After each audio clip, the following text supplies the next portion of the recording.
বাংলাদেশের প্রধানমন্ত্রী হিসেবে দায়িত্ব নেয়ার পর থেকেই তারেক রহমানের ভারত সফর নিয়ে বেশ আলোচনা চলছে। দুই দেশের সম্পর্ক আগের মতো বন্ধুত্বপূর্ণ ও স্বাভাবিক করতে তারেক রহমানের সম্ভাব্য এই সফরকে বেশ গুরুত্বপূর্ণ মনে করা হচ্ছিল। তবে প্রধানমন্ত্রী তারেক রহমানের দিল্লি সফরের সম্ভাবনা আপাতত বাতিল হয়ে গেছে। এই সফরের জন্য একটি অনুকূল পরিবেশ তৈরি করা প্রয়োজন বলে জানিয়েছে বাংলাদেশের পররাষ্ট্র মন্ত্রণালয়। রবিবার দুপুরে পররাষ্ট্র মন্ত্রণালয়ের এক প্রেস ব্রিফিংয়ে এই কথা জানিয়েছেন মন্ত্রণালয়ের মুখপাত্র একেএম শহীদুল করিম। এর আগে ভারতীয় গণমাধ্যমগুলো আভাস দিয়েছিল যে আগামী সপ্তাহের মাঝামাঝি 2 দিনের সফরে ভারত যেতে পারেন তারেক রহমান। পাশাপাশি ঢাকায় বাংলাদেশের কর্মকর্তারাও গত সপ্তাহে প্রধানমন্ত্রীর ভারত সফরের প্রস্তুতি নেয়ার আভাস দিয়েছিলেন। তবে রবিবার মন্ত্রণালয়ের মুখপাত্র একেএম শহীদুল করিম বলেন, শেখ হাসিনা এবং অন্যান্য পলাতক অপরাধীদের দ্রুত ফেরত পাঠানো এবং শহীদ শরীফ ওসমান হাদি হত্যাকাণ্ডে অভিযুক্ত ঘাতকদের বাংলাদেশের কাছে হস্তান্তর করতে ভারতের কাছে অনুরোধ জানানো হয়েছে। বর্তমানে এই জবাবের অপেক্ষায় রয়েছে বাংলাদেশ।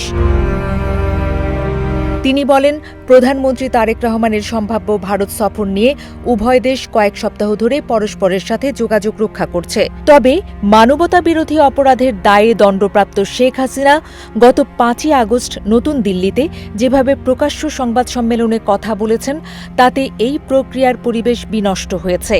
আমরা এই বিষয়ে আমাদের অবস্থান পরিষ্কার করেছি। আমরা মনে করি এই সফরের জন্য একটি অনুকূল পরিবেশ তৈরি করা প্রয়োজন। একেএম শহীদুল করিম বলেন, দ্বিপাক্ষিক প্রত্যর্পণ চুক্তি অনুযায়ী শেখ হাসিনা এবং অন্যান্য পলাতক অপরাধীদের দ্রুত ফেরত পাঠাতে এবং শহীদ শরীফ ওসমান হাদি হত্যাকাণ্ডে অভিযুক্ত ঘাতকদের বাংলাদেশের কাছে হস্তান্তর করতে ভারতীয় কর্তৃপক্ষের কাছে অনুরোধ জানিয়েছি। বাংলাদেশ এই জবাবের অপেক্ষায় রয়েছে।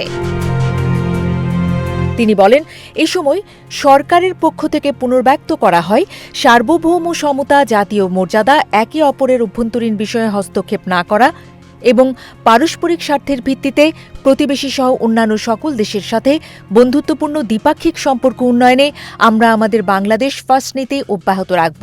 চলতি বছরের শুরুতে তারেক রহমান প্রধানমন্ত্রী হিসেবে শপথ নেয়ার অনুষ্ঠানে যোগ দিয়েছিলেন ভারতীয় লোকসভার স্পিকার ওম বিরল। ভারতের প্রধানমন্ত্রী নরেন্দ্র মোদীর পক্ষ থেকে তারেক রহমানকে ভারত সফরের আনুষ্ঠানিক আমন্ত্রণ জানিয়েছিলেন তিনি। এছাড়া ভারতের পক্ষ থেকে তারেক রহমানের ভারত সফর বিষয়ে আরও একটি আমন্ত্রণ ছিল।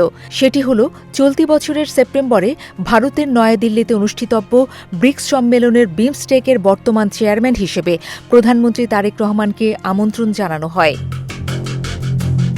সম্প্রতি প্রধানমন্ত্রীর সাথে ভারতীয় হাইকমিশনারের সাক্ষাতের পর দেশটিতে সম্ভাব্য সফরের সম্ভাবনা বেড়েছে বলে মনে করা হচ্ছিল।